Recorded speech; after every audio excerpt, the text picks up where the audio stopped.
LDF സർക്കാരിൻ്റെ ഘടകകക്ഷിയായ CPI-യുടെ joint council ആഹ്വാനം ചെയ്ത പണിമുടക്ക് UDF അനുകൂല NGO യൂണിയനുകളും സഹകരിച്ചെങ്കിലും CPM ബന്ദിനെ അനുകൂലിക്കാതെ നിന്നത് പണിമുടക്കിന് ആഹ്വാനം ചെയ്ത ജോയിന്റ് കൗൺസിൽ സംഘടനയ്ക്ക് പ്രതിസന്ധികളായിരുന്നു.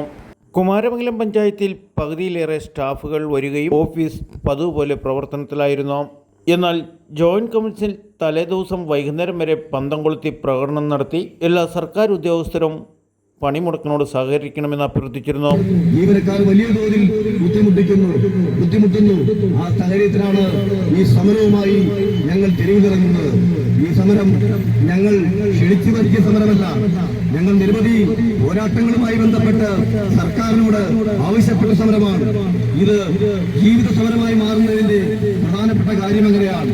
ചിലപ്പോൾ നമ്മുടെ ഇടയിൽ തന്നെ ചിലര് വലിയ ഇടതുപക്ഷ വിധേയത്വം കാണിച്ചുകൊണ്ട് നമ്മളെ ഒറ്റപ്പെടുത്തുന്ന ഒരു സാഹചര്യം കൂടി നാട്ടിലുണ്ടായിരിക്കുന്നു. അത് അവരുടെ നയമായി മാറുന്നു. പക്ഷേ സർക്കാർ നമുക്ക് അനുകൂലമാവുകയാണ്. ഈ സമരം വലിയ തോതിൽ വിജയിക്കുന്നു എന്ന് കണ്ടു. ഇപ്പോൾ പോലീസ് ഉൾപ്പെടെ സ്പെഷ്യൽ ബ്രാഞ്ച് ഉൾപ്പെടെ ഉള്ളവർ റിപ്പോർട്ടിന്റെ അടിസ്ഥാനത്തിൽ കേരളത്തിലെ സർക്കാർ ജീവനക്കാരും അധ്യാപകരെയും 85-90% ജീവനക്കാർ പണിമുടക്കുമെന്ന് സർക്കാരിനോട് പറഞ്ഞു. അതിന്റെ ഭാഗമായി നമുക്ക് അനുകൂലമായ ഒരു സാഹചര്യം ഒരുപക്ഷെ ഇടതുപക്ഷ ജനാധിപത്യ മുന്നണി സർക്കാർ നമ്മളെ കൈവിടില്ല എന്നുള്ള ഉത്തമ ബോധ്യത്തോടുകൂടിയാണ് ഞങ്ങൾ ഈ പണിമുടക്കിനെ കാണുന്നത്. ഞങ്ങളുടെ വേദന ഞങ്ങൾ സർക്കാരിനോട് പറയുകയാണ്. ഞങ്ങളുടെ കൂടി സർക്കാരാണിത്, ഞങ്ങളെ ചേർത്ത് പിടിച്ച സർക്കാരാണിത്, ഞങ്ങളും ചേർത്ത് പിടിക്കുന്ന സർക്കാരാണ്.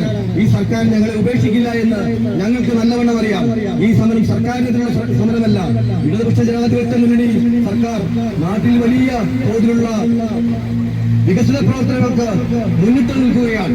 നമ്മുടെ പിണറായി സർക്കാരിനെ പിന്തുണയ്ക്കുന്ന ചില ഘടകകക്ഷികൾ പണിമുടക്കിലേക്ക് നീങ്ങുന്നതിൻ്റെ ആവശ്യകത ഒരു വട്ടം ആലോചിച്ചിട്ടുകൂടി ചെയ്യണമായിരുന്നു. സർക്കാർ ഉദ്യോഗസ്ഥരുടെ ആനുകൂല്യങ്ങളെല്ലാം ക്രമീകൃതമായി വർദ്ധിപ്പിച്ചുകൊണ്ടാണിരിക്കുന്നത്. സർക്കാരിന് ചില പ്രതിസന്ധികൾ ഉണ്ടാവുമ്പോൾ അത് മുതലാക്കി സമര നടപടികളുമായി ഇറങ്ങുന്നത് BJPക്ക് അനുകൂലമായ നിലപാടുകളാണ് ഇവർ സ്വീകരിക്കുന്നത്. CPM അനുകൂല NGO യൂണിയന്റെ നേതൃത്വത്തിൽ സിവിൽ സ്റ്റേഷനിൽ ശക്തമായ പ്രതിഷേധ സമരം സംഘടിപ്പിച്ചു. പണിമുടക്കിയവർക്ക് എതിരെ ശക്തമായ താക്കീതും പ്രതിഷേധവുമാണ് സിവിൽ സ്റ്റേഷൻ 2 മണിയോടെ നടത്തപ്പെട്ടത്. സമരവുമായി പോകുന്ന ആളുകൾക്ക് എങ്ങനെയാണ് മുഖ്യമന്ത്രി നോട്ടീസ് നൽകിയതിന്റെ അടിസ്ഥാനത്തിൽ ചർച്ചയ്ക്ക്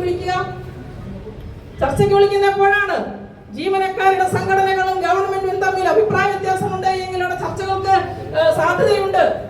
അല്ലെങ്കിൽ അത്തരം സന്ദർഭങ്ങളിലാണ് ചർച്ചകൾക്ക് തയ്യാറാകുന്നത്.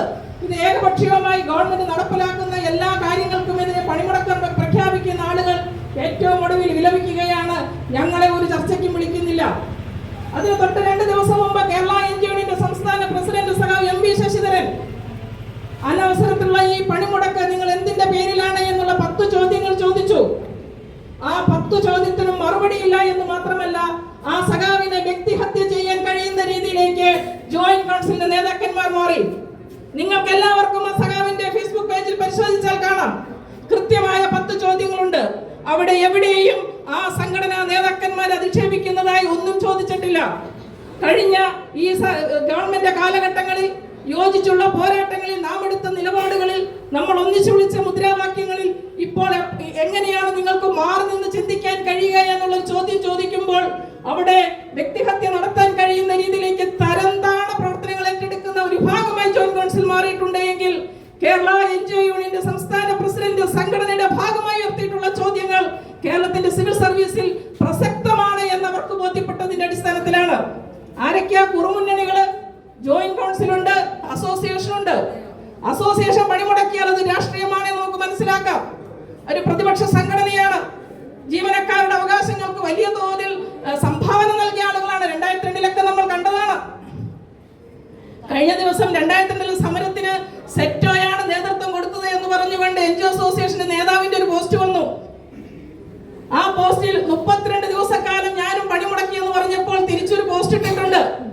നിങ്ങളുടെ സർവീസ് ബുക്ക് പരിശോധിച്ചതൊന്ന് ബോധ്യപ്പെടേണ്ടതുണ്ട് എന്ന് പറഞ്ഞപ്പോൾ പോസ്റ്റുമായി മുങ്ങിയ ചില ആളുകൾ കേരളത്തിന്റെ സിവിൽ സർവീസിലുണ്ട്. 32 ദിവസക്കാലം പണിമുടക്കി എന്ന് നെഞ്ചിൽ തൊട്ട് പറയുവാൻ അയാൾക്ക് കഴിയില്ല എന്നുള്ള ഉറപ്പിന്റെ അടിസ്ഥാനത്തിൽ തന്നെയാണ് അത്തരത്തിൽ ചോദ്യങ്ങൾ ഉയർന്നു വരുന്നത്.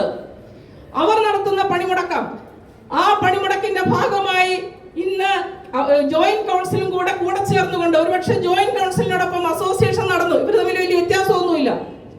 ജോയിന്റ് കൗൺസിലിന്റെ മെമ്പർഷിപ്പ് പരിശോധിച്ചാൽ അറിയാം, ജോയിന്റ് ആണ്. ആരൊക്കെയായിട്ടാണ് ജോയിന്റ് എന്നുള്ളത് അവർക്ക് പോലും അറിയില്ല. എവിടെയാണ് കണ്ണികൾ വിട്ടുപോകുക എന്നുള്ളത് അവർക്കറിയില്ല. അവരെപ്പോഴും ഇങ്ങനെ വിളക്കി ചേർത്തുകൊണ്ടിരിക്കും. അതാണ് ജോയിന്റ് കൗൺസിൽ. ആ ജോയിന്റ് കൗൺസിലിന്റെ ജനറൽ സെക്രട്ടറി ഉൾപ്പെടെ വ്യക്തി താല്പര്യം സംരക്ഷിക്കുന്നതിന് വേണ്ടി കേരളത്തിന്റെ സിവിൽ സർവീസിലെ ജീവനക്കാരെ തെരുവിലേക്ക് ഇറക്കി വിടുമ്പോൾ ആ തെരുവിലേക്ക് ഇറങ്ങാൻ ഞങ്ങൾ തയ്യാറല്ല എന്ന് പ്രഖ്യാപിക്കുന്ന രീതിയിലേക്ക് ഇന്ന് കേരളത്തിന്റെ സിവിൽ സർവീസ് ഇന്ന് ഉറപ്പായും മാറി. കേരളത്തിലെ ജീവനക്കാർക്ക് ഒരു പ്രതീക്ഷയുണ്ട്.